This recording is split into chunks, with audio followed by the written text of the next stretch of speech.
The significance of water to strawberries is like the lifeblood. You just simply can't have one without the other. Each one of those drippers that goes into those plants, those are the veins that carry the blood, which is the water that feeds the plants. It just wouldn't exist without it. You know, Carl has probably sleepless nights and wakes up at 2 o'clock in the morning thinking about the water.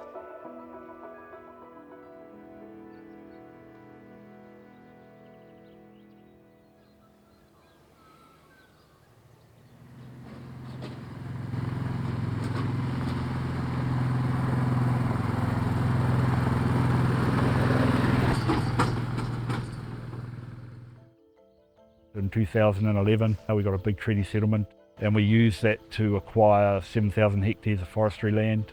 So straight away, one option was to find areas within that forest that could be converted to a higher value land use.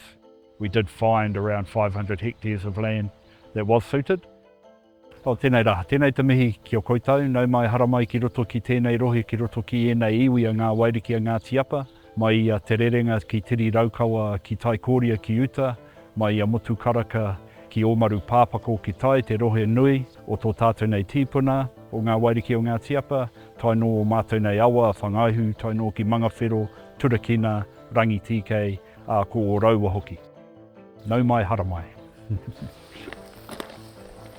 There's our direct investments, so Te Hau Farms, the former Flockhouse Farm, we own 2/3 of that. We're active in forestry and we're active in health provision. We own the local medical centre here in Martin. I think it was really just through some networks of our relations, our whanaunga and other areas. They knew some people that were involved in the horticulture industry.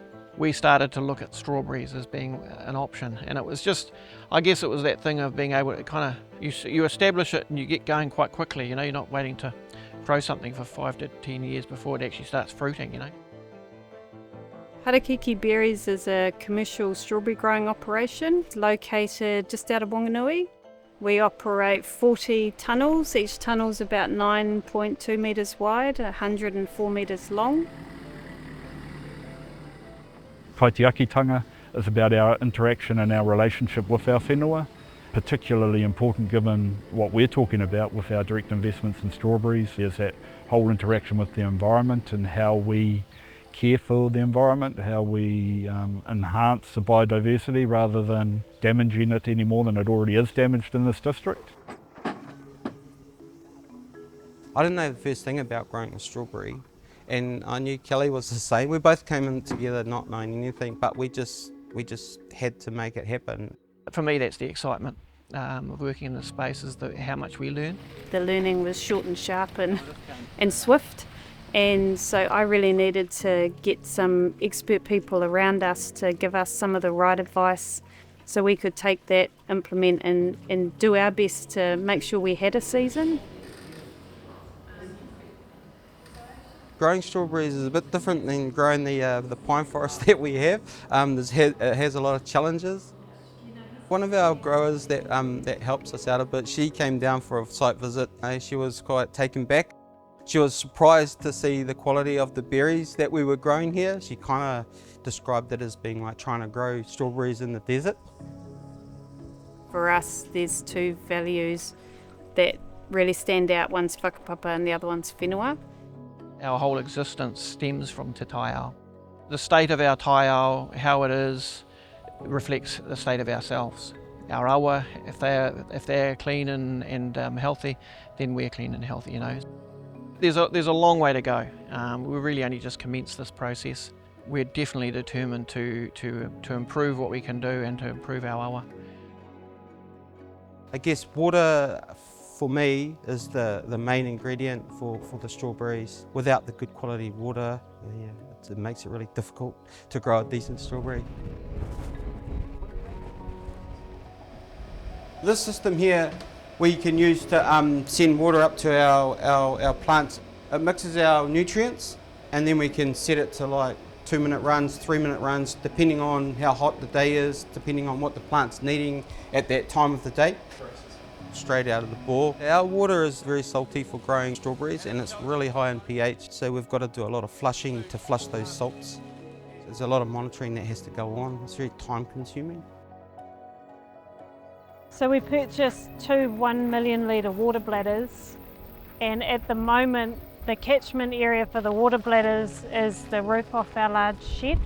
We try to capture as much natural water as we can. We can do better. We're implementing some change in the near future around putting more gutters onto our tunnel so we can capture more rainwater.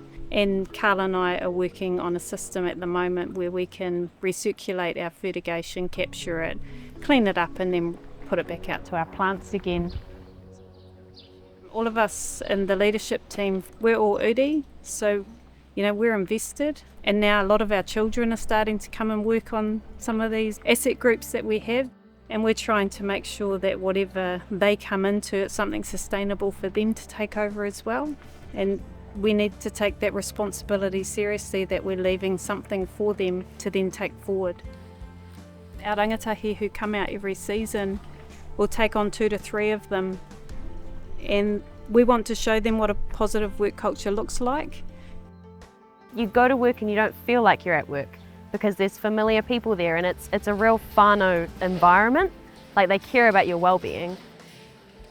Yeah, we're really trying to look for that circular economy.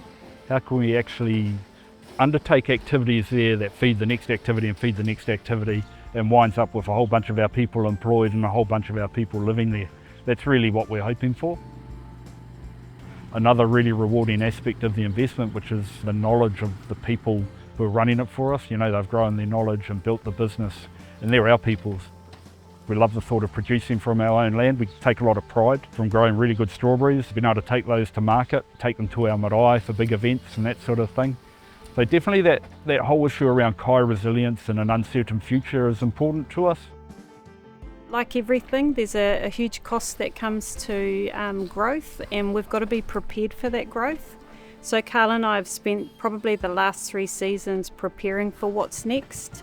We need to get our operation to the point where it's efficient, it works, and it also works for the books as well, before we embark on that next part of the change that we wanted to get to in the first 5 years of Harakeke. We also want to be mindful of how we expand. So yes, expansion is definitely on the cards, but we also just need to be mindful about how we do that. We sit on a nearly 300 hectare site here. We'd love to open it up to the public at some stage.